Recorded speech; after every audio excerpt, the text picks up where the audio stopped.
The moral to be drawn from this dangerous nightmare situation is a simple one. Don't let it happen. It depends on you.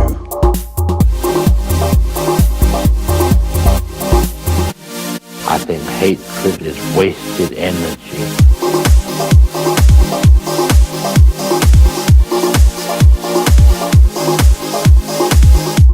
You walk into this room at your own risk, because it leads to the future. Not a future that will be, but one that might be. This is not a new world.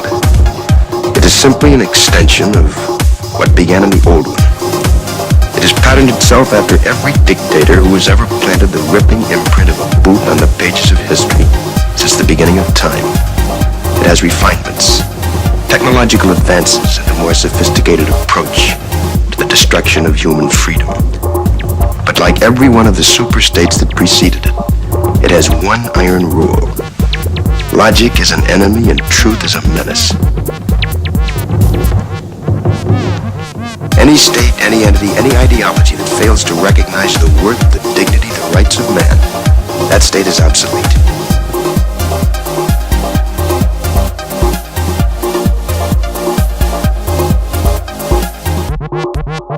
We all want to help one another. Human beings are like that. We want to live by each other's happiness, not by each other's misery.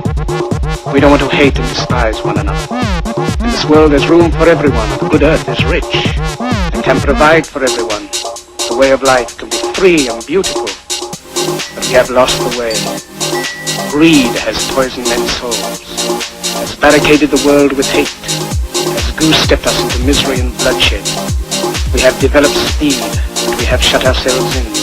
Machinery that gives abundance has left us in want. Our knowledge has made us cynical, our cleverness hard and unkind. We think too much and feel too little. More than machinery, we need humanity. More than cleverness, we need kindness and gentleness. Without these qualities, life will be violent, and all will be lost. The aeroplane and the radio have brought us closer together. The very nature of these inventions cries out for the goodness in men, cries out for universal brotherhood, for the unity of us all. Even now, my voice is reaching millions throughout the world, millions of despairing men, women, and little children, victims of a system that makes men torture and imprison innocent people. To those who can hear me, I say, do not despair. The misery that is now upon us is but the passing of greed, the bitterness of men who fear the way of human progress. The hate of men will pass, and dictators die, and the power they took from the people will return to the people. And so long as men die, liberty will never perish. Culture is not your friend. Culture is for other people's convenience and the convenience of various institutions, churches, companies, tax collection schemes, what have you. It is not your friend. It insults you. It disempowers you. It uses and abuses you. None of us are well treated by culture. Yet we glorify, the creative potential of the individual, the rights of the individual. We understand the felt presence of experience is what is most important, but the culture is a perversion.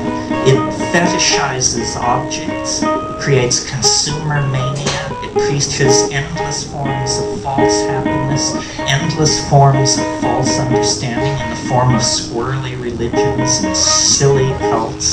It invites people to diminish themselves and dehumanize themselves by behaving like machines, meme processors of memes passed down from Madison Avenue and Hollywood and what have you.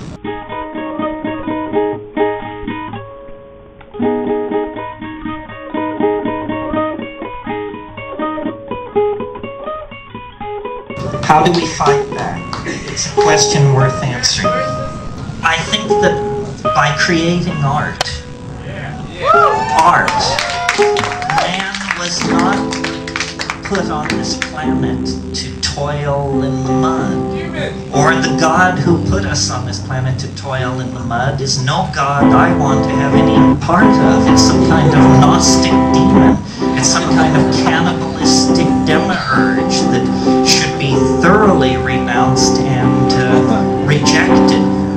by putting the art to the metal, we really, I think, maximize our humanness and become much more necessary and